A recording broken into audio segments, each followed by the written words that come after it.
কালীঘাটে মমতা বন্দ্যোপাধ্যায়ের পাড়ায় দক্ষিণ কলকাতা সিপিএম প্রার্থী সায়রা শাহ হালিমকে প্রচারে বাধা দেবার অভিযোগ পুলিশের বিরুদ্ধে। ঘটনাকে ঘিরে ধুমধুমার পরিস্থিতির সৃষ্টি হয়েছে হরিশ চ্যাটার্জি স্ট্রিটে।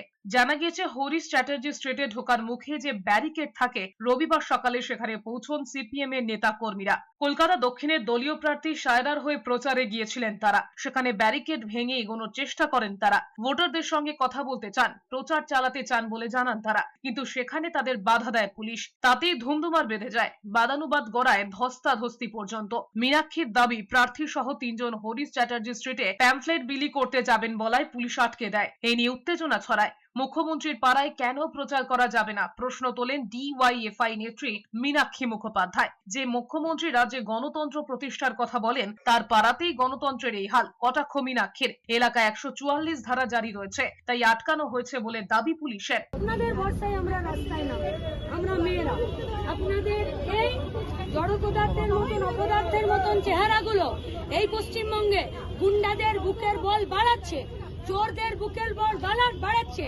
আর আমাদেরকে প্রতিটা দিন, আমরা মানে সিপিআইএম পার্টির লোকজনদেরকে নয়, যারা খেটে খাচ্ছে তাদেরকে প্রতিদিন এই গুন্ডাদের কাছে মাথা নামাতে বাধ্য করছে। আরে গুন্ডা তুমি ওই প্রিয় প্রচার কর্মীরা নামিয়ে রাখো, তো অডিও দরকার। এরা